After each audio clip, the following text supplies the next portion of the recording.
Drama, emotion and great goals. Round 4 offered up the full spectrum of cup football. We're down to the last 16 in the Emirates FA Cup and everyone will feel they're in the mix. Are we about to see new colours on the trophy? Welcome to the Emirates FA Cup preview show.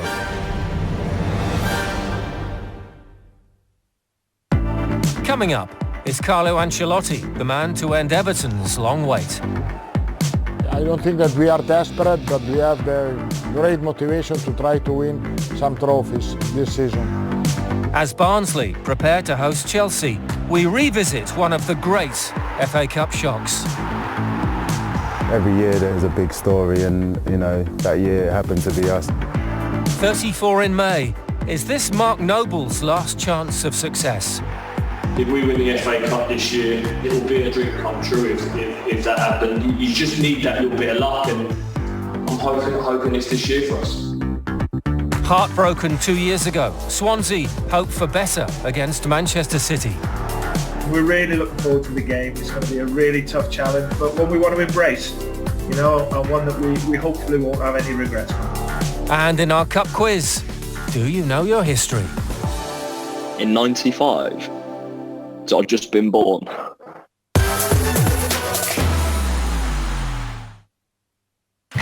The fifth round sees two managerial greats go toe-to-toe.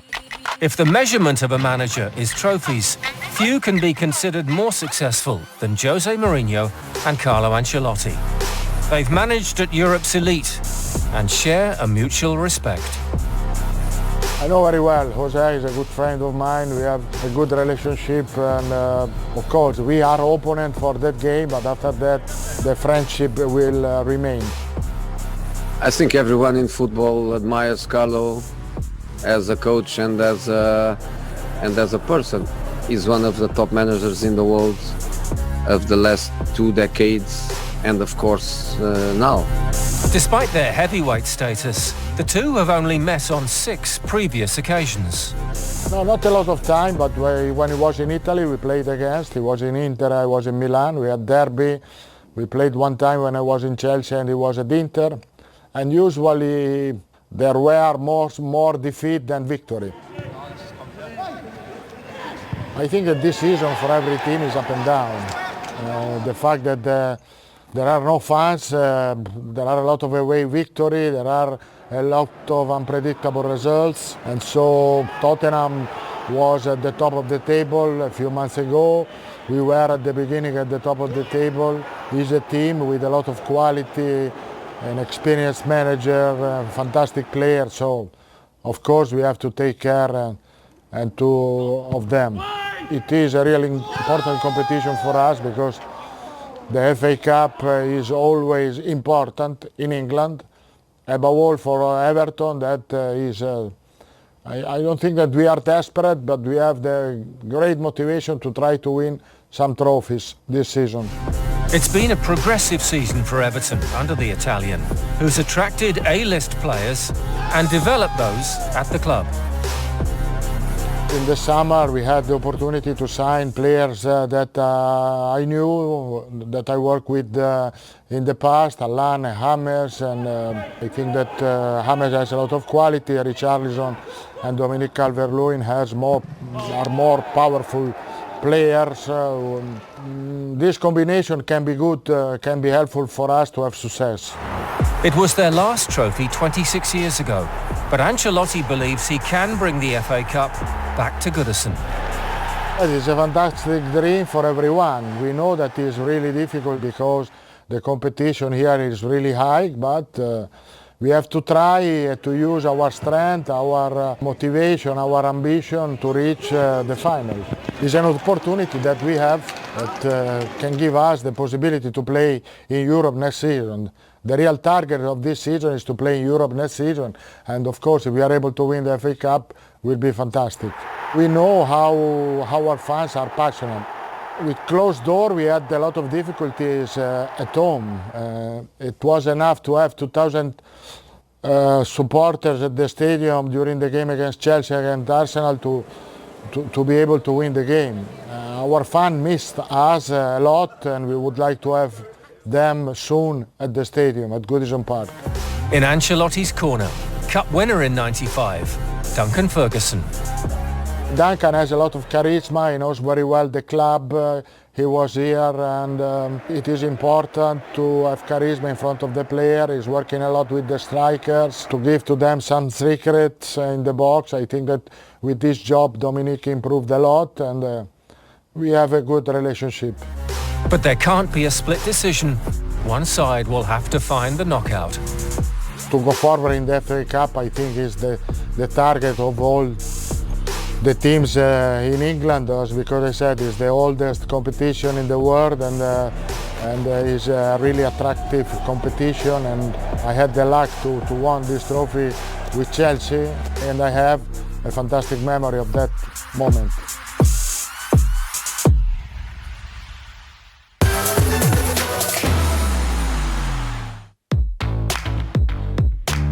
Bournemouth are the only club left in the competition who failed to reach at least the semi-finals.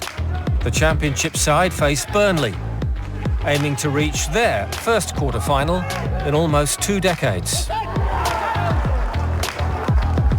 There's a meeting between 2 former finalists at the King Power as Leicester City take on Brighton. The Foxes reached Wembley in 1969, losing to Manchester City, whilst the Seagulls were runners-up in 1983 to Manchester United.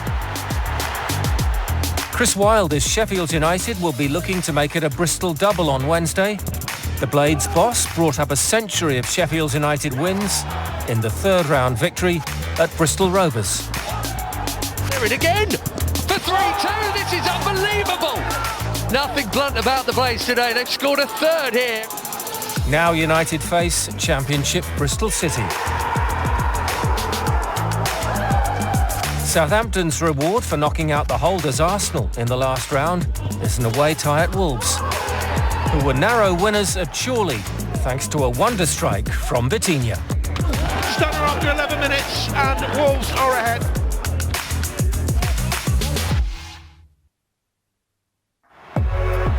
Obviously we've got nothing to lose, we weren't expected to win. Yeah, very memorable evening, and the atmosphere, yeah, it was really special. The FA Cup is renowned for making heroes. On a J, yes! What a leap and what a goal! In 2008, the holders Chelsea went to Barnsley and another famous chapter was written. That's what it's all about, you know, you're in the cup, you're in the draw, and you hope to get those big teams and, you know, pit your wits against them, and, you know, there was none bigger than sort of Chelsea at the time, and, you know, with all the names and superstars that they've got in their team. It's unbelievable stuff from Barnsley. The holders are out.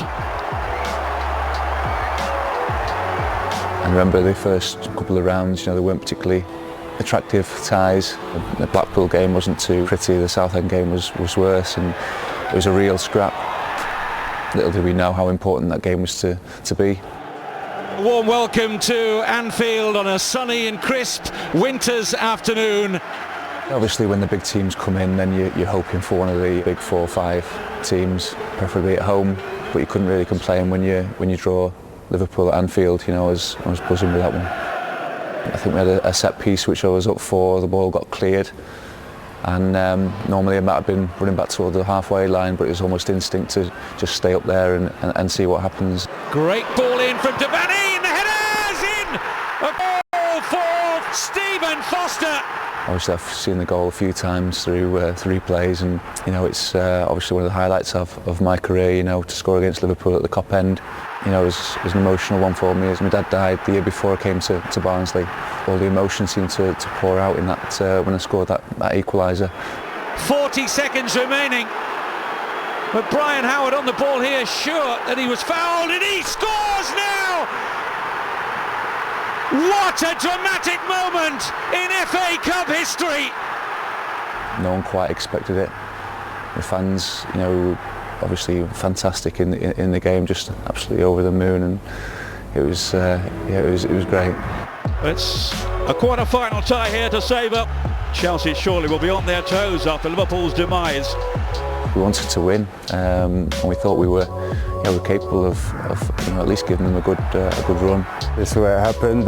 Just watched the flight of the ball as it came into the box, and you know, timed it well enough to get up above the Pedicini and, you know, nod it down. The rest was kind of a bit of a blur. We saw that in training every day. We knew he was capable of that. I'm sure John Terry, you know, won't forget that game in a hurry. You know, he gave them a real tough time.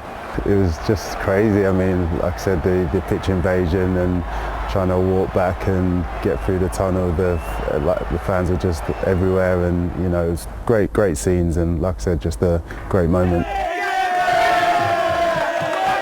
When you're beating Liverpool and Chelsea, and then, you know, you're just that one game away from the final, you're just thinking anything could happen, and you know, it would have been an unbelievable story. Odajayi setting off through the middle. He's onside. Still Odajayi. Yes, no. Oh, goodness me. How did he put that wide? Would have loved to have scored the goal, because, you know, we could have gone on and won it, but when I look back on the cup run, it's not what I think about. You know, I think about beating Liverpool, beating Chelsea, what it did for us as a club and as a town, and, you know, bringing everyone together. We played quite well on the day, not a lot between the two teams. So yeah, it's one of those that'll stick in my mind, just thinking, you know, it could have been us. Barnsley 2021 share many qualities with the side that reached the last four 13 years ago. Valerie and Ishmael's team have already knocked out Championship leaders Norwich. Chelsea once again find themselves in transition, and history suggests Thomas Tuchel's first taste of cup football will be a test. With Chelsea in town, there was definitely a massive buzz around the club, around the town, everywhere. Every year there's a big story, and you know, that year it happened to be us, and it's the beauty of the cup. It's why everyone loves it so much, because you get these stories every year.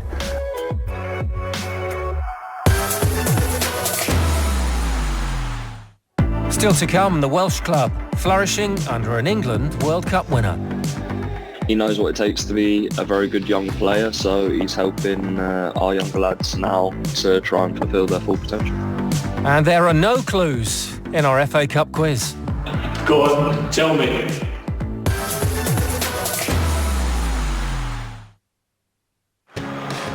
When I grew up, the FA Cup was a massive occasion for everyone. I remember actually playing in the FA Cup thinking, oh my God, I can't believe this. For Mark Noble, a first FA Cup appearance came as a 17-year-old in 2005.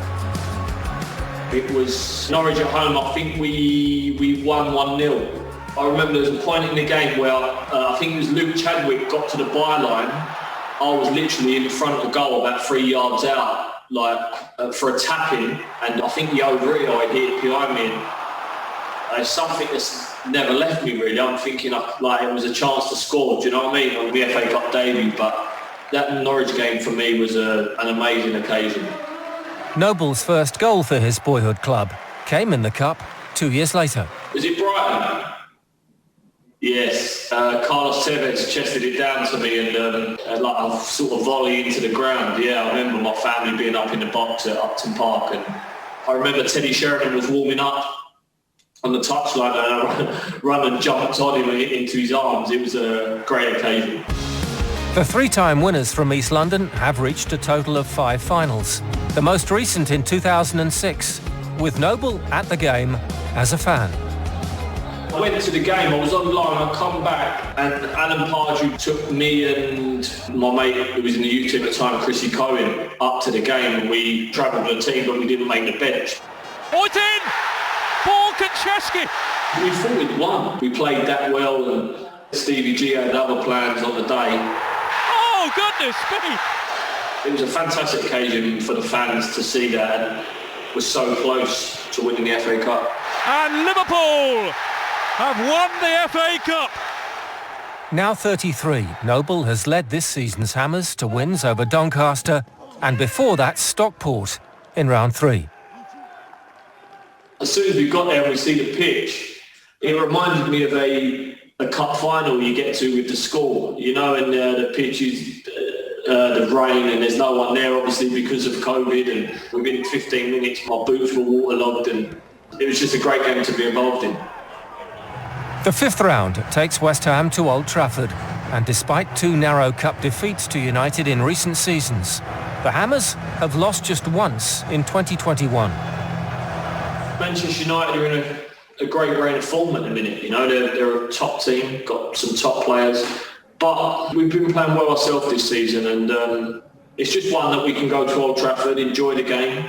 You know, like, we're in a great position in the league. We're going to make the most of it, and we're going to go there to win. It's been done before. Every West Ham fan remembers 2001. I think it was Freddie Canute put Di Canio through on goal, and the Barthez raised his arm as if he was offside, and great finish from Paolo. And it's the game that gets looked back on fondly from West Ham fans because of beating Manchester United in the Cup, but let's hope something like that happens again on Tuesday night, because it'd be a great occasion for us. And manager David Moyes has set a target for his squad this season: win the FA Cup for the man they call Mr. West Ham. I didn't know he said that, but do you know what? I'm 34 in May. Everyone knows I'm a West Ham fan. He's the fan on the pitch, isn't he? Local boy. If we win the FA Cup this year, it will be a dream come true if that happens. So at the minute, the boys are flying, got a great team spirit, training's good, and you just need that little bit of luck, and I'm hoping it's this year for us.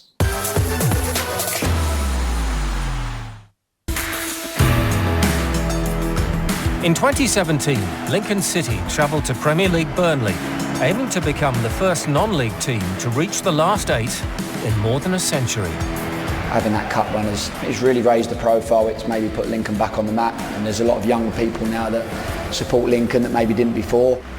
It happened so quickly and it was such a roller coaster that you didn't really have a chance to appreciate it or understand it. It was kind of just like winning the football lottery. Over it comes, bit of space, far out to the penalty area, and the header in! Oh, had it gone over the line? Yes, it has! Lincoln City are ahead! These sort of stories are possible if a group of people work really hard together and align themselves, and I think it was a really special journey for us, and obviously one that we'll never forget.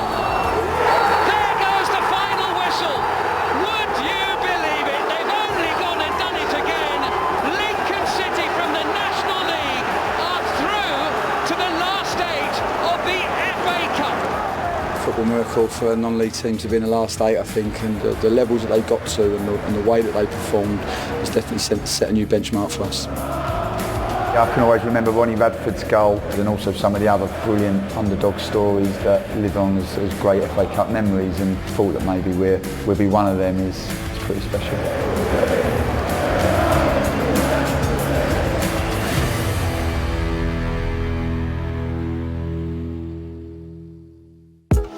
Welsh club Swansea City are thriving under the guidance of a World Cup winning coach with England's under-17s 4 years ago.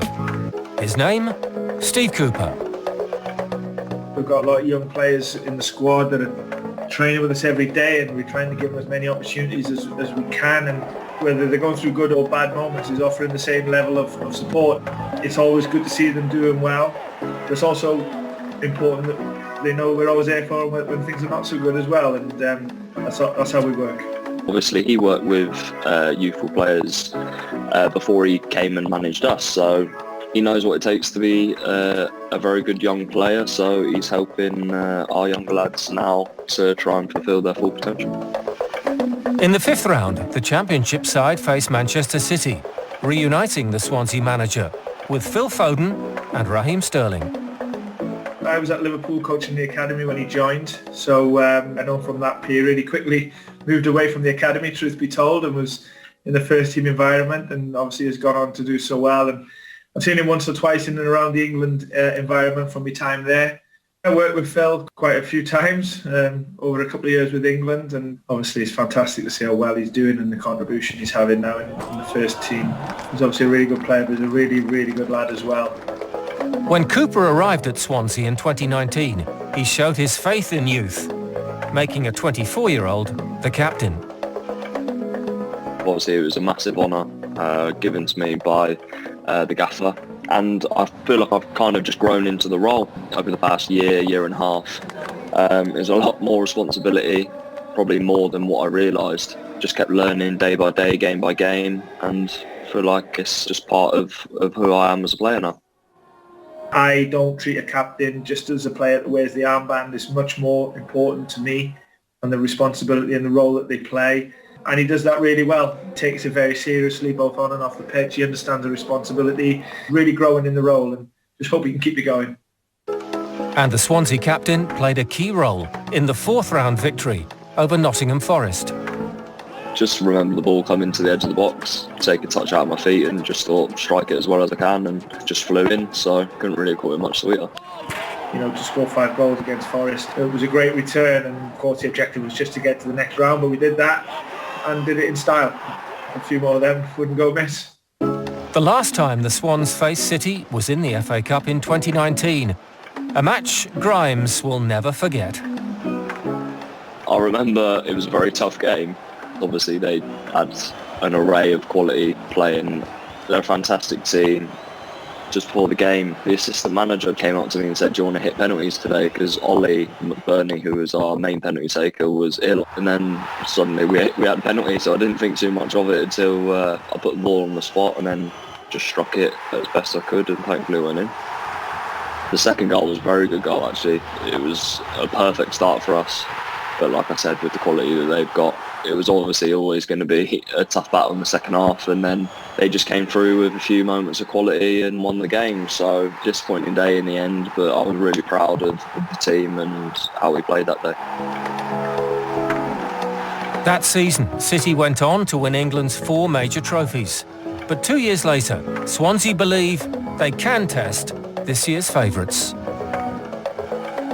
We see it week in, week out in the Premier League, and I've done for a number of years under Pep. So yeah, in terms of threat-wise, it's probably as big as it comes. I, as many other coaches, have admired his work for many years, and to think that they're going to come up against one of his teams is brilliant. You know, challenging, you know, and somewhat daunting. But, you know, we look forward to welcoming him to the Liberty and taking on the challenge. Obviously, they're a very strong team, but any team on their day is beatable, and I'm sure we'll have the right tactics going into it. We're not thinking too far ahead in the next game, whether it's a cup game or a league game. We're treating it the same. Listen, we're really looking forward to the game. It's going to be a really tough challenge, but one we want to embrace, you know, and one that we hopefully won't have any regrets from.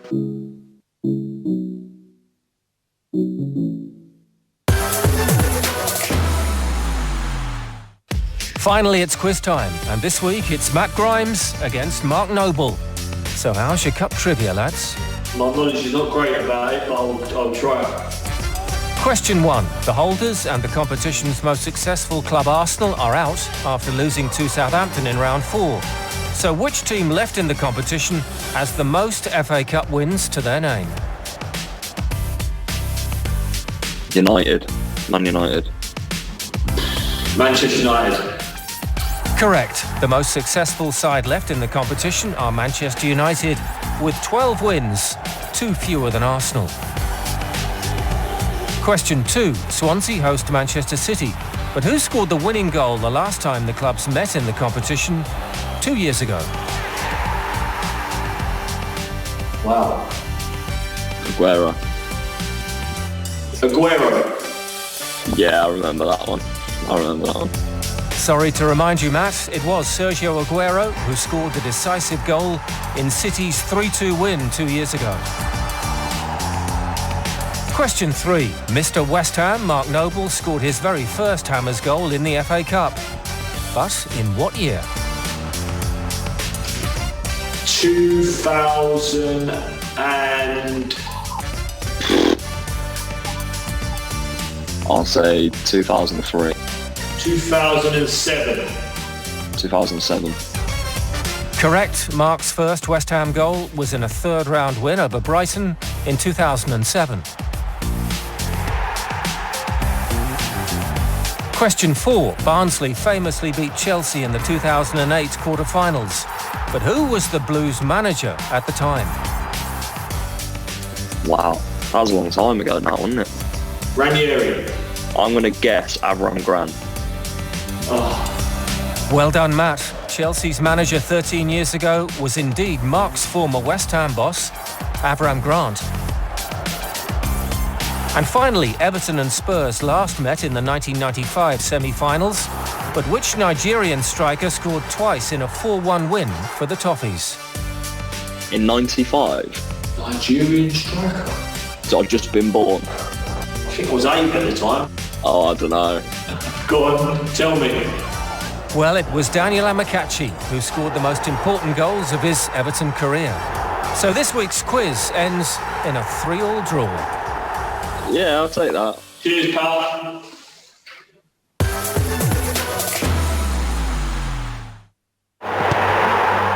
It's beginning to get serious. The FA Cup 5th round has conjured up some classic matches and moments. Enjoy the action, and we'll see you in March. Leeds United have been. Look at the celebration. What a moment in FA Cup history. The substitute strikes for Portsmouth. Barkley shot. Absolutely fired home. Here's the record. Juan Gives sets a new scoring record. 6 goals in a game.